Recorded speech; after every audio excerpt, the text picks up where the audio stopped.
BJP ने देश के उत्तरी राज्यों के आए चुनाव नतीजों में जबरदस्त जीत हासिल की है। मध्य प्रदेश, राजस्थान और छत्तीसगढ़ के चुनावी नतीजों में बीजेपी की जीत जितनी खास है, उतनी ही खास जीत बीजेपी के लिए दक्षिण के चुनावों में भी रही है। बीजेपी भले ही तेलंगाना विधानसभा चुनाव में बड़ी जीत हासिल कर सत्ता तक न पहुंच पाई हो, लेकिन बीजेपी ने तेलंगाना में अपना जनाधार पहले से बेहतर कर लिया है। बीजेपी ने इस बार चुनाव में 8 सीटें जीती। तेलंगाना में कांग्रेस की सरकार बन रही है। के चंद्रशेखर राव की बीआरएस दूसरे नंबर पर खिसक गई है। बीजेपी सत्ता की लड़ाई में नहीं थी, लेकिन वो नतीजों से उत्साहित जरूर है। इसका एक कारण है हैदराबाद शहर की गोशा महल सीट पर बीजेपी विधायक टी राजा सिंह का प्रदर्शन। टी राजा सिंह ने एक बार फिर से ओवैसी के गढ़ में बीजेपी को जीत दिलाई है। उन्होंने बीआरएस के उम्मीदवार को पटखनी दी।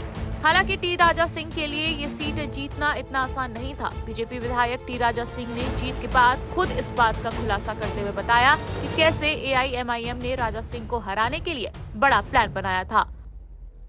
एआईएमआईएम ने इस सीट पर अपना उम्मीदवार नहीं उतारा ताकि सभी मुस्लिम वोट बीआरएस को ही मिले और वो ये सीट जीत जाए, लेकिन राजा सिंह ने ओवैसी के इस प्लान को फेल करते हुए ये सीट जीत ली और ओवैसी को मायूसी हाथ लगी। देखिए, असदुद्दीन ओवैसी ने एक बहुत बड़ी प्लानिंग रची कि अगर एमआईएम का कैंडिडेट खड़ा करेंगे तो राजा सिंह को लाभ मिलेगा। तो इसके लिए हम क्या कर सकते हैं? जो चलो 2014 में जो हमने किया है, 2018 में जो हमने किया है वो अभी करेंगे। 2014 में पूरे माइनॉरिटी के वोट उसने टीआरएस को बेचे थे, फिर 18 में उसने टीआरएस को बेचे थे, और 2023 में भी कि भाई अभी तो हमें राजा सिंह को हराना है किसी हाल में।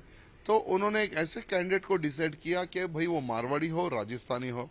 लगभग मेरी विधानसभा में 30 से 35 हजार वोट राजस्थानी भाई बंधुओं के हैं।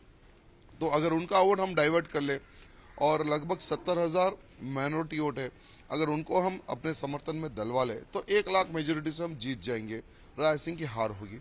उतनी बड़ी उन्होंने प्लानिंग की है। साथ ही साथ जहां जहां पर स्लम एरिया होते हैं वहां जाकर इन्होंने पुलिस प्रोटेक्शन के साथ में घर घर इन्होंने पैसा बांटा। एक एक वोट को 5-5 हजार 10-10 हजार रुपए भी इन्होंने दिए हैं, लेकिन फिर भी मेरी जीत हुई।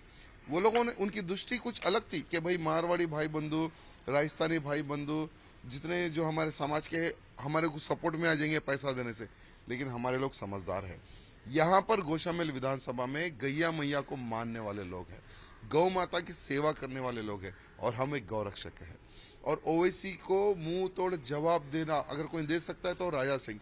ये पब्लिक में एक विश्वास बड़ा है, और मेरे पास ऐसे कार्यकर्ताओं की टीम है जो खुद का पैसा डाल के, पेट्रोल डाल के, भोजन करके आके मेरा प्रचार करती है। उतनी बड़ी टीम मेरे कार्यकर्ताओं की है। तो मेरी जीत का श्रेय मेरी जनता को, मेरे कार्यकर्ताओं को एवं भारतीय जनता पार्टी के हर वो कार्यकर्ता को जाता है जो दिन रात उन्होंने मेहनत की है। तो सुना आपने, टी राजा सिंह ने हैदराबाद में ओवैसी का प्लान फेल कर दिखा दिया कि उन्हें ऐसे ही हैदराबाद में बीजेपी का राजा नहीं कहा जाता। और इस बार के चुनाव में जिस तरह बीजेपी ने तेलंगाना में ज्यादा सीटें जीती हैं, उससे पार्टी को भविष्य में तेलंगाना में और बेहतर भविष्य की तलाश होगी। टाइम्स नाउ नव भारत डिजिटल की रिपोर्ट।